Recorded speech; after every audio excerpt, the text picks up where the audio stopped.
berarti intinya gini budaya nasib takdir manusia itu yang menentukan dari manusianya sendiri.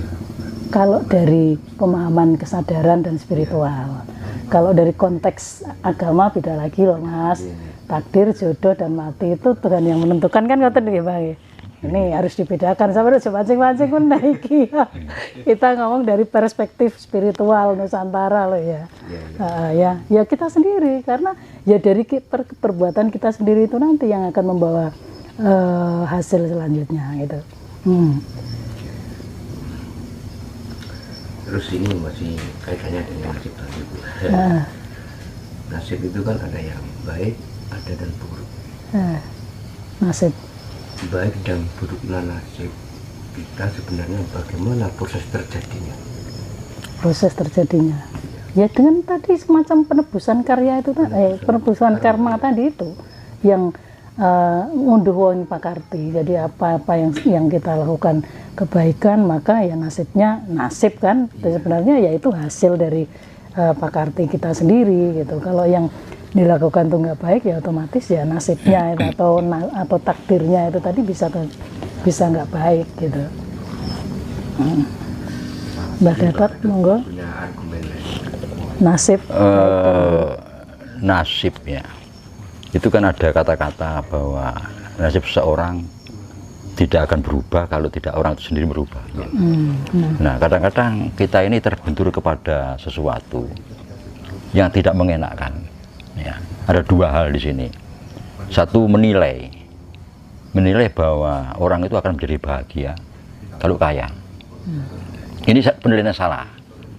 Kalau itu dibuat pegangan, Tuhan tidak adil jadinya. Ono sing itu orang itu koruptor besar sampai tuwek matinya enak. Matinya? Karena terjerat hukum. Ono mana sing dadi wong bambungan terus lawase di bawah kolong jembatan sampai mati. Nah, di mana keadilan Tuhan? Nah, memang jawabannya itu ada dua. Satu ya, reinkarnasi, kemungkinan berubah-ubah. Tadinya dari bambungan, besok jadi menteri, ya bisa kan gitu ya. Artinya tadi gubernur terus mati maneng, terus jadi tukang becak ya bisa. Kan itu kalau ajaran-ajaran tentang reinkarnasi. Yang kedua, tentang ternyata yang merubah itu dirinya sendiri. Berarti ada sesuatu rintangan yang karena sulit. Kenapa? Karena karakter harus dirubah. Ternyata menyangkut karakter.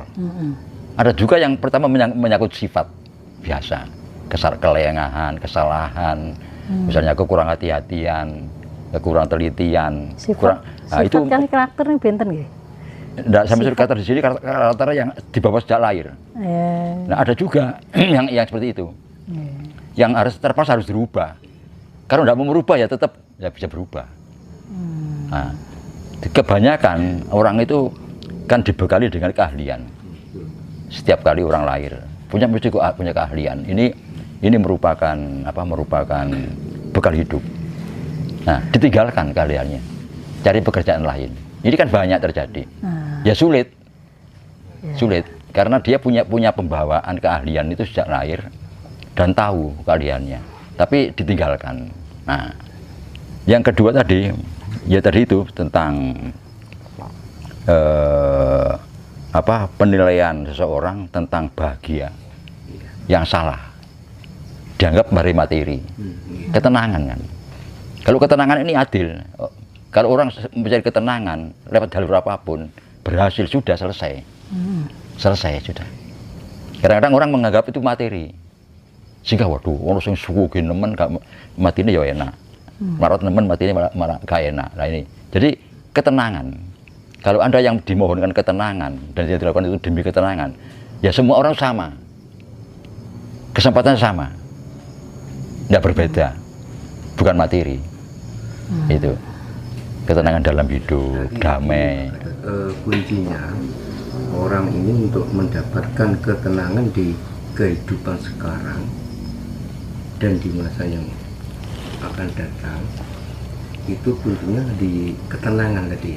Iya, hidup damai, tenang, itu kan sudah cukup manusia.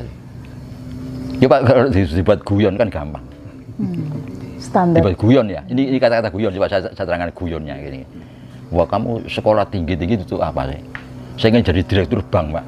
Wah, waduh. Sekarang gini aja sudah tidak perlu sekolah tinggi, cukup SMA, saya jadikan direktur bank. Tenang. Oh ya sudah, saya mau. Kenapa Anda jadi direktur bank? Wah, bank yang terkenal di Indonesia atau di dunia misalnya ya. Iya. Anu Pak, dari direktur bank itu banyak uangnya, kaya. Nah, sudah gini, Anda tidak perlu jadi direktur bank, saya kasih uang, minta berapa? Wah, oh ya sudah mau. Ini guyon ya. Mau. Lagi. Terus akhirnya gini, Anda punya uang banyak tujuannya apa? Biar semua saya beli keturutan, terkabul. Apa yang saya inginkan bisa dengan uang ini saya dapat. Loh, setelah dapat ya Anda mendapatkan apa yang Anda inginkan dengan uang itu, terus gimana? Saya bahagia. Sudah gini aja, kamu tidak perlu punya uang banyak, apa yang kamu minta saya kasih. Ini sudah mulai kurang, yang mau sudah berkurang ini, sudah berkurang. Karena punya uang. Maunya uang. Separuh lebih, ya tidak mau. Saya minta uang aja sudah. Beli sendiri. Anda tidak perlu pegang uang, apa yang Anda inginkan, saya kabulkan. Mau pesawat keliling dunia, mari dengan saya. Tidak bayar. Ini banyak tidak mau. Terus Anda kata mau ya.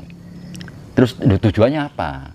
Kalau keinginan semua terkabul, supaya tenang hidup saya, Pak.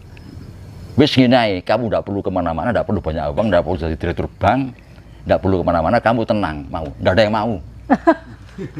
Ya udah, tidak ada yang mau. Oh, tujuannya Masuk. jadi ternyata dia menipu. Jadi nggak tenang tujuannya. Tujuannya uang. Iya. Itu. Ini kan masalah besar ini. Yang harus direnungkan. Jadi standar tenang Ini tiap orang guyon itu nih. beda ya. Standar tenang itu beda. Saya lanjut beda, ini Iya. statement begini beda. Iya. Pikiran itu lebih ganas dibandingkan ucapan dan perbuatan. Bagaimana Om? Pikiran Pikiran itu lebih ganas Dibanding? daripada ucapan dan perbuatan.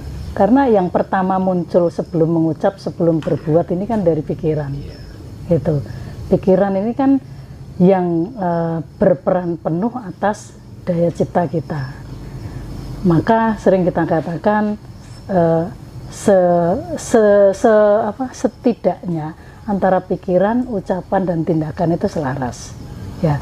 Tapi kalau sudah pikiran ini sudah tidak baik, sudah isinya curiga terus ke orang, isinya membenci terus ke orang, sehingga kata yang terucap pun tidak akan baik.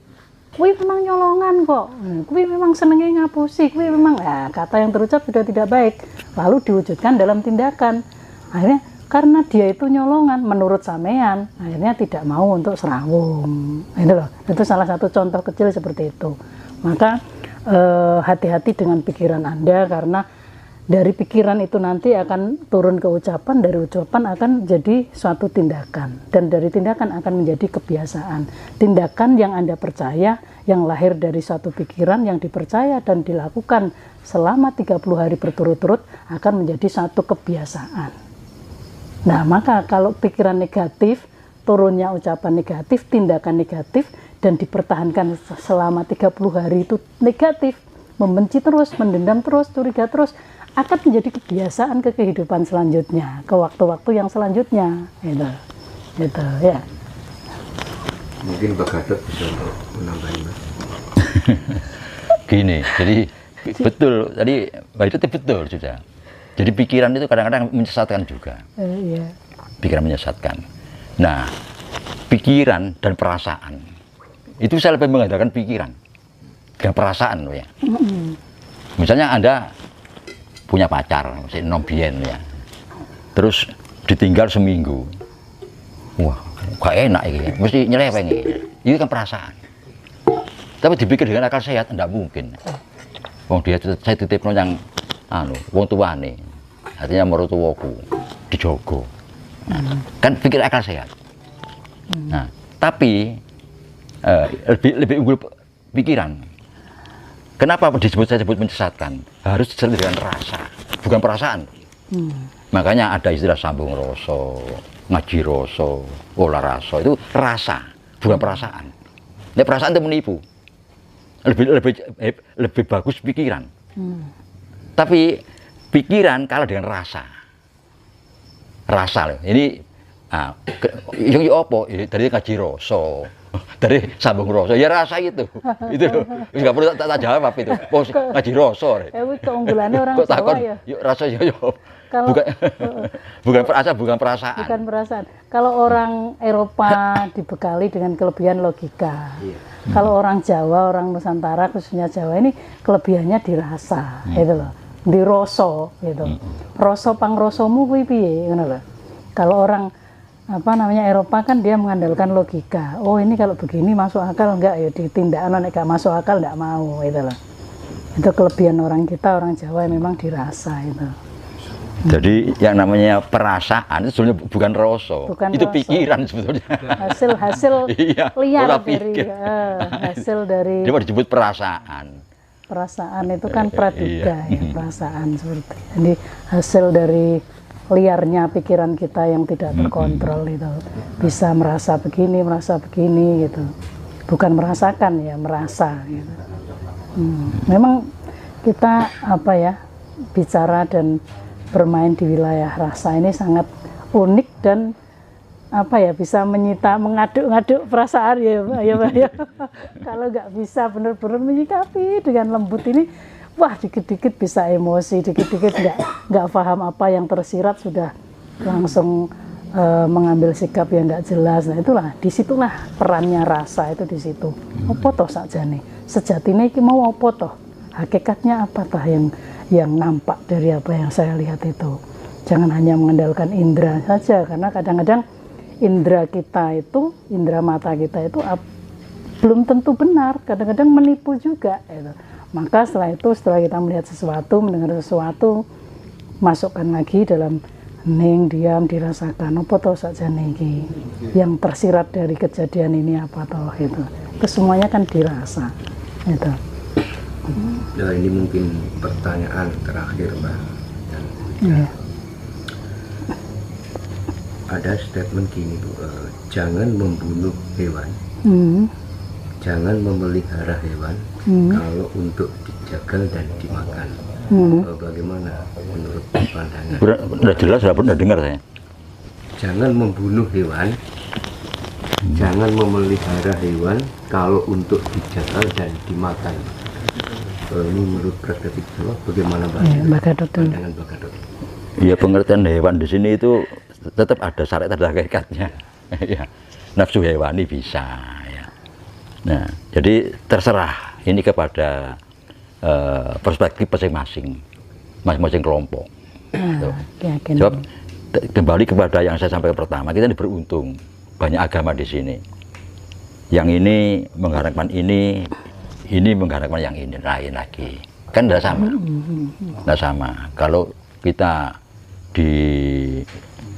misalnya di daerah-daerah khusus Baduy, Tengger zaman dulu, yang diharamkan itu menyalakan api di waktu malam, tidak boleh. Nah itu, jadi makan babi boleh. Nah itu, jadi kan berbeda-beda. Jadi kita sebagai bangsa yang kanggonan dimasuki bahasa-bahasa lain dengan membawa paham-paham agamanya, saya katakan beruntung karena kita bisa melihat dan merasakan bahwa oh ini ada hakikatnya, ada syariatnya. Terserah yang melakukan apa dia pakai hakikat sekaligus syariatnya, jadi buat pegangan atau cuma hakikatnya saja atau syariatnya saja. Nah ini itu, jadi itu terserah kita karena kita hidup di negara yang sangat diteruhin tentang aliran ketuhanannya. Nah, kan gitu. Dari Bu Ida mungkin ada. Ya hampir sama. Jadi di sini kita tidak bisa menilai dari satu sisi saja kalau sudah masalah ini ya, karena ini nanti dari perspektif dan atau sudut pandang dari segi keagamaan tentu beda-beda ya. Contohnya sapi bagi saudara kita yang Hindu tidak boleh karena disucikan, maka dianggap ya disucikan lah. Tapi untuk kalangan agama lain ternyata boleh, gitu kan?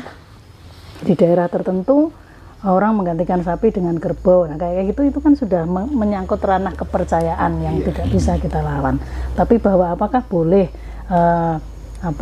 secara menyeluruh ya kita ngingoni kewan terus disembelih, ya boleh. Memang itu ya disediakan oleh semesta untuk dinikmati manusia itu. Jadi nggak salah kalau kita ini ngingoni wedhus terus disembelih untuk disate, nggak salah gitu loh. Kan hakikatnya di situ. Cuma kan diniatinya memang kita tidak membunuh untuk menyakiti, tapi karena kita pahami karena memang ini disiapkan untuk alam, untuk dinikmati manusia. Itu ada juga paham begitu.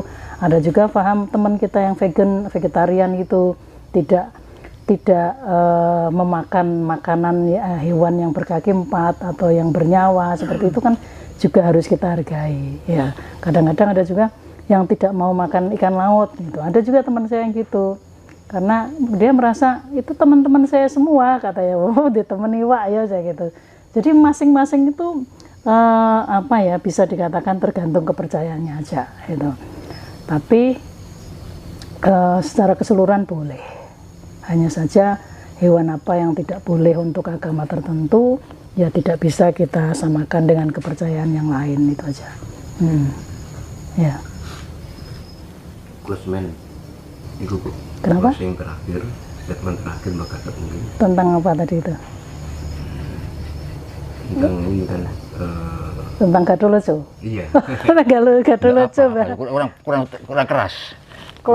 Closing statement terakhir tentang Gatholoco. Oh, gini.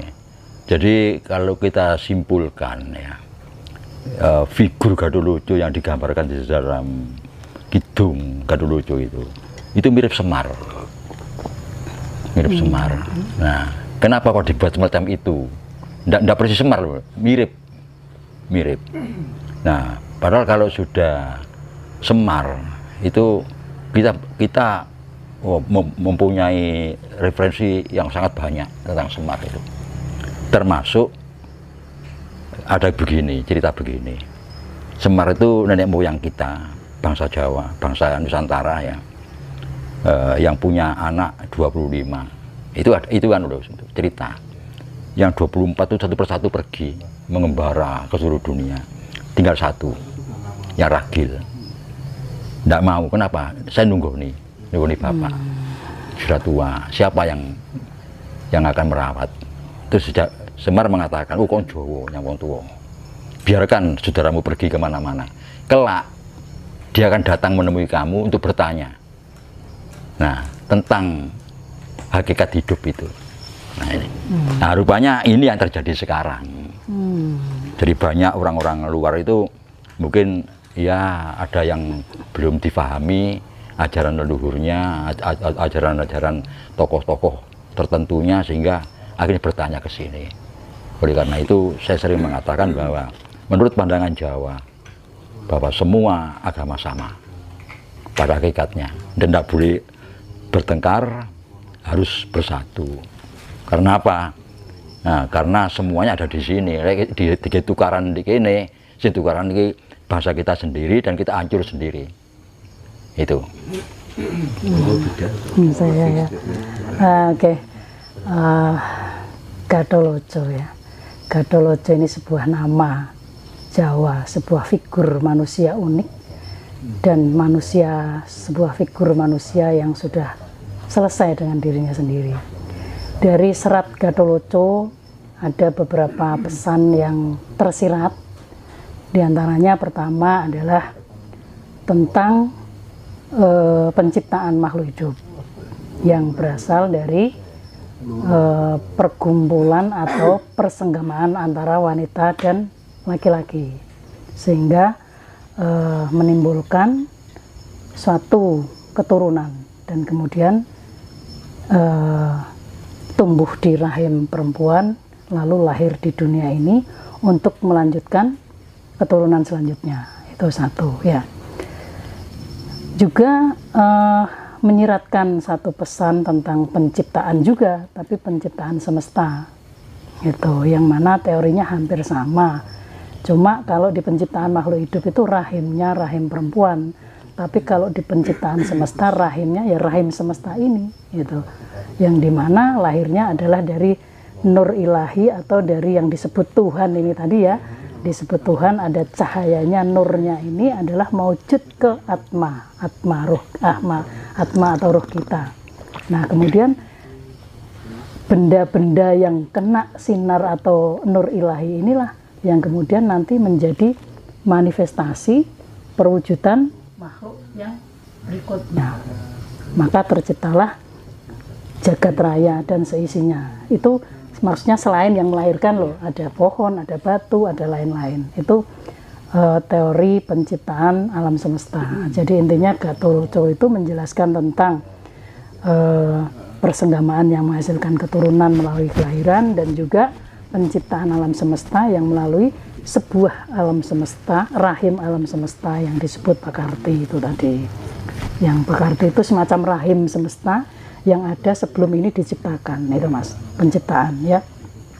Dan yang selanjutnya pesan spiritual yang sangat dalam dari manusia Gatholoco ini, manusia Jawa, itu sebenarnya pesan spiritual yaitu pencapaian tertinggi seorang makhluk. Ya, ujung-ujungnya ke suwung ini Mas, gitu loh. Jadi tadi yang saya katakan ada laku lampah manusia yang tadinya tidak berkesadaran, kurang berkesadaran, kemudian berkesadaran sejati murni, kemudian berkesadaran paripurna. Nah, itu. Jadi mulai laku dasar sampai menuju manusia berkesadaran paripurna atau menuju suwung inilah yang sebenarnya diajarkan secara tersirat oleh seorang manusia Gatholoco. Yang sejatinya apa? Menuju ke kasampurnan, bahwa kita sebenarnya itu bukan siapa-siapa. Dalam suwung, dalam kesadaran paripurna itu, saya ini bukan siapa-siapa, saya ini tidak punya apa-apa, dan saya ini tidak bisa apa-apa. Itulah pencapaian tertinggi dari seorang makhluk ketika sudah mabuk spiritual yang ditandai dengan kesadaran paripurna. Itu katanya ya. 3 itu mungkin yang paling dalam. Buddha, Pak Gatot, terima kasih. Semoga apa yang disampaikan pada malam hari ini bermanfaat bagi teman-teman semua. Ya, amin. Kami akhiri Rahayu. Rahayu. Rahayu Sagung Dumadi.